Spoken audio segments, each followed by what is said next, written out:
Assalomu alaykum. Xabar 24 kanali o'z ishini boshladi. Kanalimizda birinchi bo'lsangiz, podpisatsiya va qo'ng'iroqchani bosib qo'yishni unutmang. Bugun dasturimizda yana bir tashkilotga qamoqxonalarga moneysizlik kirish huquqi berildi. Osiyo Olimpiya Kengashining bosh assambleyasida Otabek Umarov bugun taqdimot o'tkazdi. Ijtimoiy tarmoqlarda gaz zapravkada olingan video tarqalmoqda. Unga gazga navbatda kelgan fuqaro karnay-surnay chalib xursandchilik qilayotganligini ko'rish mumkin. Yulduz Usmonova og'ir vaziyatda qoldi. O'zbekistonning birinchi prezidentini Islom Karimov qiyofadoshi topildi. O'zbek-qirg'iz chegarachilari 10 bosh ot sabab muzokara o'tkazdi. Endi esa shu va boshqa xabarlar tafsiloti bilan batafsil Xabar 24 kanalida kuzatib borishingiz mumkin. Yana bir tashkilotga qamoqxonalarga moneysizlik kirish huquqi berildi. O'zbekiston Respublikasida korrupsiyaga qarshi kurashish tizimini takomillashtirish munosabati bilan O'zbekiston Respublikasining ayrim qonun hujjatlariga o'zgartirish va qo'shimchalar kiritish to'g'risidagi qonun 2021-yil 19-noyabrdan kuchga kirdi. Qonun bilan Jinoyat ijroiya kodeksi jinoyat ishini yuritish chog'ida qamoqxonada saqlash to'g'risidagi hamda ma'muriy qamoqni o'tash tartibi to'g'risidagi qonunlarga qo'shimcha kiritildi. Endilikda qonun bilan Korrupsiyaga qarshi kurashish agentligi xodimlari korrupsiyaviy huquqbuzarliklar sodir etilishini o'rganish va tahlil qilish uchun jazoni ijro etish muassasalariga moneysizlik kirish hujjatlar bilan tanishish huquqiga ega bo'ladi. Osiyo Olimpiya Kengashining bosh assambleyasida Otabek Umarov bugun taqdimot o'tkazdi. Bugun Birlashgan Arab Amirliklarining Dubay shahrida Osiyo Olimpiya Kengashining bosh assambleyasi bo'lib o'tadi. Mazkur tadbirdan avval tashkilot ijroiya qo'mitasining yig'ilishi bo'lib o'tgan. Yig'ilish kun tartibida qit'amiz sportida kutilayotgan yirik kompleks musobaqalarda tayyorgarlik ko'rish bo'yicha fikrlar almashilgan. Ma'lum qilinishicha, bugun o'tadigan 40-bosh assambleyasida tashkilot vitse-prezidentlari, jumladan Otabek Umarov olimpizm targ'iboti, uni yangi bosqichga olib chiqish, belgilangan kompleks musobaqalarga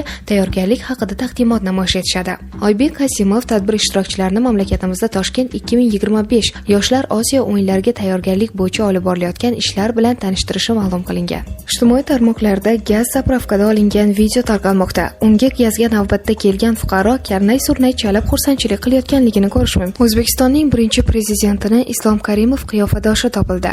O'zbekistonda xizmat ko'rsatgan artist Ilhom Farmonovning o'g'li Islom Farmonov Instagramdagi sahifasida tashqi ko'rinishi O'zbekistonning birinchi prezidenti Islom Karimovni eslatuvchi odam bilan tushgan suratni joyladi. Islom Farmonov suratda "Sizlar ham o'xshatdinglarmi?" deb izoh qoldirgan. Post izohiga ko'plab foydalanuvchilar haqiqatan ham suratdagi inson Islom Karimovga o'xshashini yozgan. Foydalanuvchilardan biri bu insonning ismi Alisher Rahimov va birinchi prezident kabi samarqandlik ekanligini aytgan. Ba'zi foydalanuvchilar hazil tariqasida ba'zi takliflarni yozib qoldirgan. Tirik ekanlar-ku, qaytarib olib kelib qo'yinglar, benzin narxini tushirib bersinlar, dedi izoh qoldiruvchilarning biri.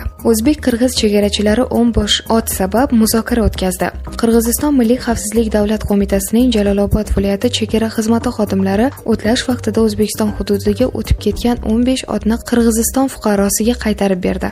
Qirg'iziston chegara xizmati xabariga ko'ra, 17-noyabr kuni So'qoq tumani Orol qishlog'ida yashovchi fuqaro O'zbekiston hududiga o'tib ketgan otlarni qaytarib berishni so'rab chegarachilarga murojaat qilgan. Uning so'zlariga qaraganda, 14-noyabr kuni o'tlayotgan vaqtida otlarni bir muddat qarovsiz qoldirgan. Qayd etilishicha, otlarni qaytarish bo'yicha Qirg'iziston va O'zbekiston chegarachilari o'rtasida muzokara o'tkazilgan. Natijada barcha otlar Qirg'iziston fuqarosiga qaytarilgan. Ta'kidlash joiz, ikki respublika chegara bo'linmalarining bunday tezkor hamkorlikni Qirg'iziston-O'zbekiston qo'shma davlat chegarasidagi muammoli masalalarni samarali va tezkor hal etish imkonini beradi. Yulduz Usmonova og'ir vaziyatda qoldi.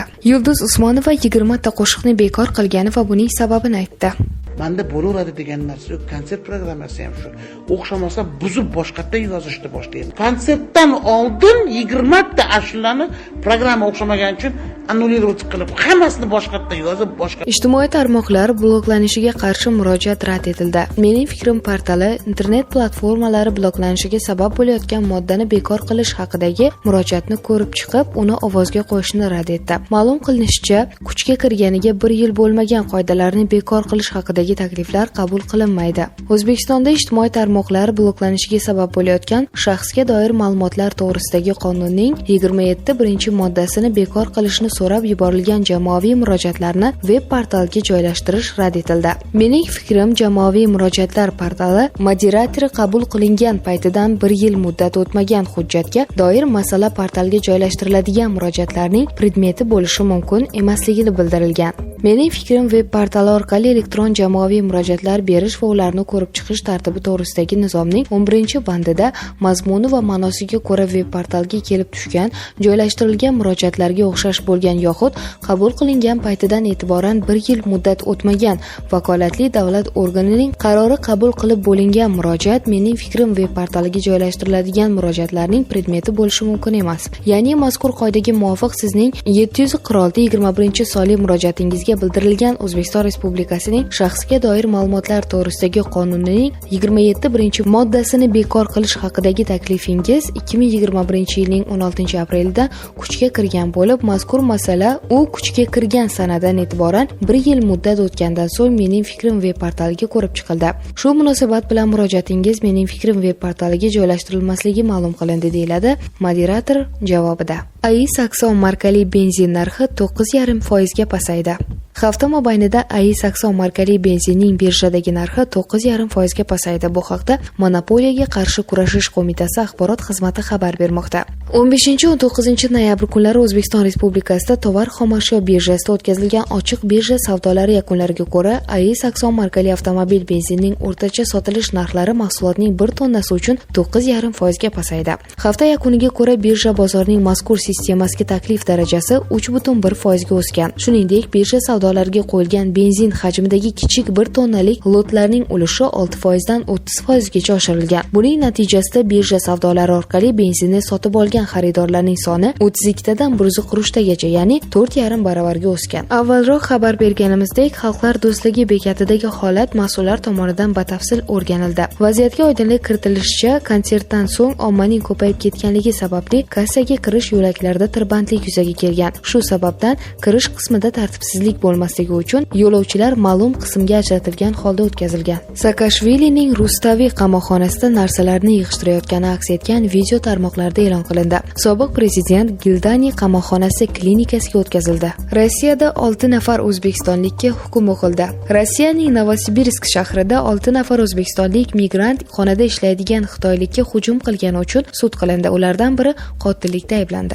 Novosibirsk sudi hukmiga ko'ra, hujum qilganlarning 5 nafari 8 yildan 10 yilgacha muddatga koloniyaga jo'natilgan. Qotillikda aybdor deb topilgan yana bir o'zbekistonlik 16 yil umrini qamoqda o'tkazadi. Qayd etilishicha, jinoyat guruhi 2019-yilning yozida issiqxona majmuasi hududida 2 marta Xitoy fuqarolariga hujum qilgan. Talonchilar xitoyliklarni kaltaklab, buyumlarni talon-taroj qilishgan. Hujum paytida xitoyliklardan biri halok bo'lgan. Hujumlar natijasida yetkazilgan zarar 1,7 million rublga baholangan. 16 yoshga to'lmagan bolalari bor yolg'iz onalarga soliq imtiyozi qo'llaniladi.